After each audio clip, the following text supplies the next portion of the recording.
जय श्री कृष्ण। जय राम जी की, जय हनुमान जी की।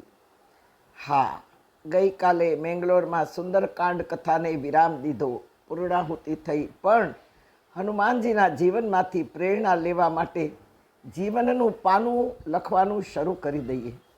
4 વ્યક્તિ પાસે નાના બનીને નીકળી જવું, દલીલો નહીં કરવી.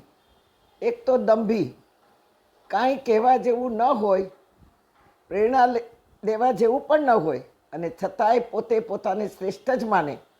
ચાલો, એ માને એમાં આપણને કાંઈ વાંધો ન હોવો જોઈએ, પણ પોતાના જ ગુણગાન ગાય, પેપર પોતે જ લખે, તપાસે પણ પોતે જ, માર્ક પણ પોતે જ મૂકે, અને પોતે જ પોતાને પાસ પણ કરે. આવા દંભી લોકોથી ચેતવાનું છે. બીજાને આપણને હલકા ગણે ત્યાં સુધી બહુ તકલીફ થાય. પોતે પોતાને શ્રેષ્ઠ ગણે એની સામે આપણને વાંધો નથી, પણ આપણને વેસ્ટ ગણે ને ત્યાં તકલીફ થાય. માટે દૂર રહેવું, કદી દલીલ કરવી નહીં, કારણ કે આવી વ્યક્તિ આપણને સાચા નહીં થવા દે. બીજી ક્રોધી વ્યક્તિ, ગમે ત્યાં ગમે ત્યારે ગમે તેવી વ્યક્તિ સામે આપણું અપમાન કરી બેસે. બહુ જ સંભાળવાનું. એવી વ્યક્તિ એકલી હોય ને ત્યારે જ એની પાસે જવું, જો કામ હોય તો જ. એની સાથે એકાદ બે વ્યક્તિ હોય, અથવા આપણી સાથે કોઈ એકાદને રાખીને જ એની સાથે વાત કરવી, અને એ પણ જરૂરત હોય તો જ, જેથી આપણું અપમાન ન થાય. બસ આપણું સ્વમાન સચવાઈ રહે એનું ખાસ ધ્યાન રાખવાનું છે. આપણી કિંમત જળવાય એનું ખાસ ધ્યાન રાખવાનું છે. તમને થશે કે આવું બધું કેમ મૂકો છો? તમારા સવાલોની મૂંઝવણ દૂર કરવાનો રસ્તો બતાવું છું.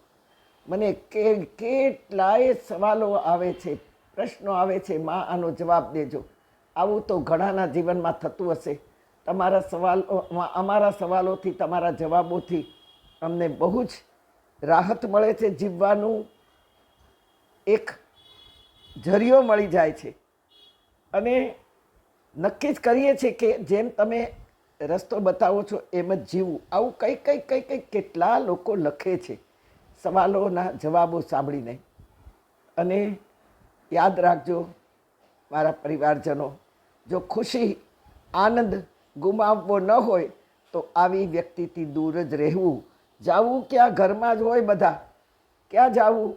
તો સંભાળીને વાત કરવી, સંભાળીને બોલવું, વગર પૂછી સલાહ નહીં દેવાની, અને આવાને ઇગ્નોર જ કરવો, મન પર નહીં લેવાનું.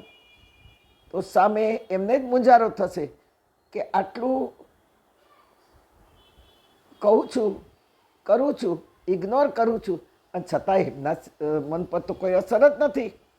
હા, એને મૂંઝારો થવો જોઈએ. આપણી અંદરની પીડા થતી હોય એ જોવા જ એ તૈયાર હોય એવી વ્યક્તિ. જવા દો. દંભી લોકો. બીજો મૂર્ખ લોકો. ત્રીજો ક્રોધી. હા, ક્રોધી પાસે જવું નહીં, એ આપણે આગળ જોઈ લીધું. ત્રીજો મૂર્ખ. મૂર્ખ કાંઈ ન જાણતો હોય અને છતાંય જાણે છે એવું જ સમજે.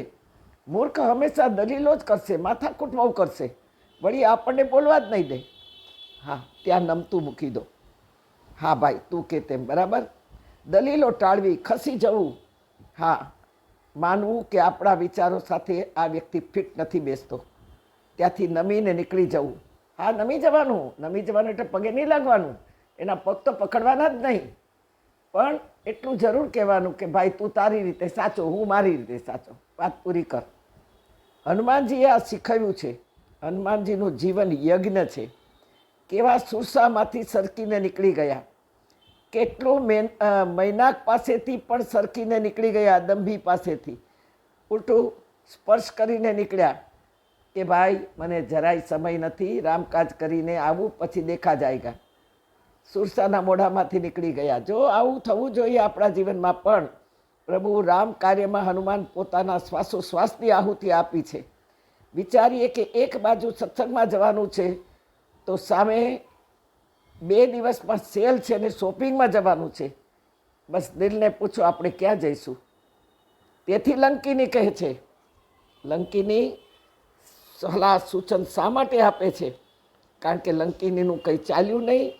જ્યારે હનુમાનજી પાસે, ત્યારે એણે હનુમાનજીને કહ્યું કે એક પલ્લામાં સુખ મૂકીએ અને એક પલ્લામાં સત્સંગ મૂકીએ તો સત્સંગનું પલ્લું જ નમશે. તાત સ્વર્ગ અપવર્ગ સુખ ધરીએ તુલા એક અંગ, તુલન તાહી સકલ મિલી જો સુખ લવ સત્સંગ, સિયાવર રામચંદ્ર કી જય.